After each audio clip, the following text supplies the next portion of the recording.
আপনার পিরিয়ড কি কখনো 28 দিন পর, কখনো 45 দিন পর বা কখনো 2 মাস পর পর হয়? আর এই কারণের জন্য কি আপনার মাথায় শুধুমাত্র একটা প্রশ্নই ঘোরে যে আমার পিরিয়ড তো অনিয়মিত, তাহলে কি আমি আর কখনো মা হতে পারবো না? অথবা হয়তো আপনি অনেকের কাছে শুনেছেন যে পিরিয়ড ঠিকঠাক ভাবে না হলে বাচ্চা হয় না। তো এই কারণগুলো যদি আপনার মাথায় ঘোরে, তাহলে এই ভিডিওটি শুধুমাত্র আপনার জন্য।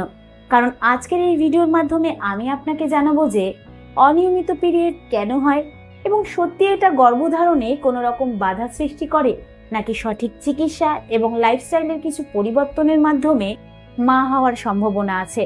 আর এরই সাথে শেষে থাকছে এমন 3টি টিপস যা আজকের থেকে শুরু করলেই আপনি আপনার লক্ষ্য পূরণের দিকে এক ধাপ এগিয়ে যেতে পারবেন।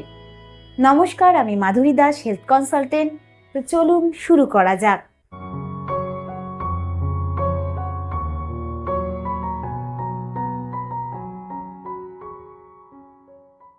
দেখুন, পিরিয়ড নিয়ে মানে মাসিক নিয়ে আমাদের দেশে খোলামেলা কথা বলার অভ্যাস এখনো পর্যন্ত অনেক কম। আর এই বিষয়ে ডাক্তারের কাছে যেতে অনেকেই লজ্জা পায় এবং ইন্টারনেটে খুঁজলে সঠিক তথ্য পাওয়া মুশকিল হয়ে দাঁড়ায়। তবে ঘাবড়ানোর কিছুই নেই।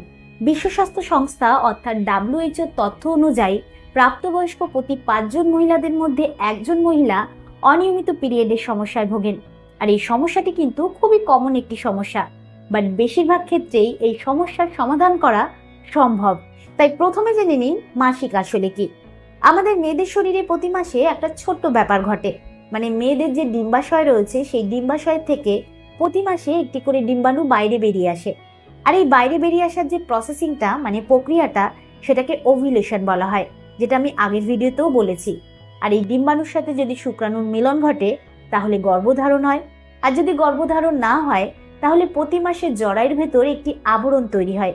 সেই আবরণটি কিন্তু তখন ঝরে বাইরে বেরিয়ে আসে, আর সেটাকেই মাসিক বলা হয়। কিন্তু ইস্ট্রোজেন এবং প্রোজেস্টেরন হরমোনের ভারসাম্য নষ্ট হয়ে গেলে মাসিক অনিয়মিত হয়ে যায়, মানে ঠিকঠাক ভাবে হয় না। যেরকম ধরুন আপনার শরীরে একটি গাছ, আবহাওয়া ঠিকঠাক থাকলে সেই গাছে প্রতি বছর একই সময় ফুল ফোটে।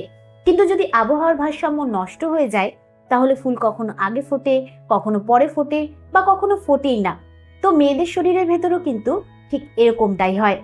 মানে সহজ কথায়, পিরিয়ডের অনিয়ম আপনার শরীরকে একটি সংকেত দেয় যে আপনার ভেতরের হরমোনের ভারসাম্য নষ্ট হচ্ছে।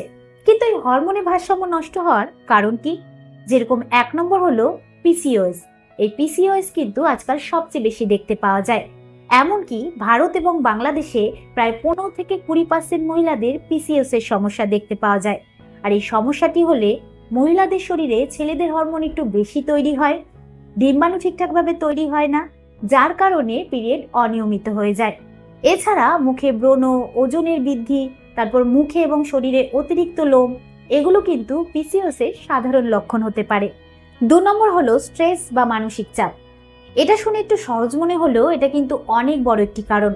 কারণ আপনার ব্রেনে হাইপোথ্যালামাস নামক একটি অংশ রয়েছে যা সরাসরি আপনার বডির হরমোনকে নিয়ন্ত্রণ করে। কিন্তু যখন আপনি কোনো চাপের মধ্যে থাকেন, যেরকম সংসারের চিন্তা, পারিবারিক ঝামেলা, কাজের চাপ, তখন কিন্তু এই অংশটি একটু বিভ্রান্ত হয়ে যায়, যার কারণে মাসিক চক্র এলোমেলো হয়ে যায়। এছাড়া আরো অনেক এরকম কারণ রয়েছে যা আপনার হরমোনের ব্যালেন্সকে নষ্ট করে দিতে পারে, যেরকম থাইরয়েডের সমস্যা, ওজনের সমস্যা, অনিয়মিত জীবনযাপন। তো থাইরয়েডের যে গ্রন্থি রয়েছে সেটা একটু বেশি কাজ করলে বা কম কাজ করলে মাসিক উল্টোপাল্টা হয়ে যায়, এবং অতিরিক্ত ওজন বা খুব কম ওজনও হরমোনের ব্যালেন্সকে নষ্ট করে দিতে পারে। অথবা অতিরিক্ত অলসতা, রাত জাগা, তারপরে অস্বাস্থ্যকর খাবার খাওয়া, এগুলোও কিন্তু মাসিককে প্রভাবিত করে। এবার আসি সেই প্রশ্নে যেটা আপনি সবচেয়ে বেশি জানতে চান, আর সেটি হচ্ছে অনিয়মিত পিরিয়ড হলে কি মা হওয়া সম্ভব? আমি বলবো হ্যাঁ, সম্ভব। কারণ অনিয়মিত পিরিয়ড হলে যে আপনার ডিম্বাণু তৈরি হচ্ছে না বা আপনি কখনো মা হতে পারবেন না, সেরকম কিন্তু না। যেরকম আপনাকে একটা সহজ উদাহরণ দিচ্ছি। ধরুন আপনাকে অফিসে নিয়ে যাওয়ার জন্য প্রতিদিন একটা গাড়ি আসে। সেই গাড়িটি কখনো সকাল 8টায় আসে, কখনো 9টায় আসে বা কখনো 10টায় আসে। বাট এর মানে কি এটা যে সেই গাড়ি আপনাকে আপনার গন্তব্যস্থলে পৌঁছে দেবে না? হ্যাঁ, একদমই দেবে। শুধুমাত্র সেটা একই সময় প্রতিদিন আসছে না। অনিয়মিত পিরিয়ডের ক্ষেত্রেও কিন্তু অনেক সময় ঠিক এরকমটাই হয়।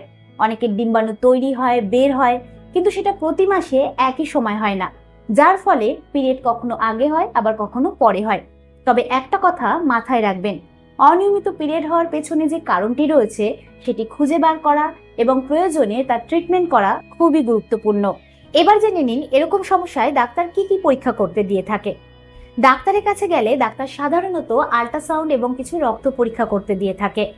আল্ট্রাসাউন্ডে দেখা হয় ডিম্বাশয় বা জরায়ুর অবস্থান, আর এই পরীক্ষাটি করতে কোনো রকম ব্যথা হয় না, তাই এই নিয়ে ভয় পাওয়ার কোনো কারণ নেই।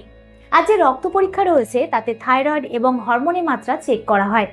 তো এই পরীক্ষাগুলো করার পর সমস্যাটি ঠিক কোথায় সেটা বুঝে তারপরে কিন্তু তার ট্রিটমেন্ট করা হয়। আর যদি আপনার পিসিওএস হয়ে থাকে তাহলে হরমোনের ভারসাম্য ঠিক করে এবং ওভুলেশন হতে সাহায্য করে এমন কিছু ওষুধ কিন্তু ডাক্তার আপনাকে দিতে পারে।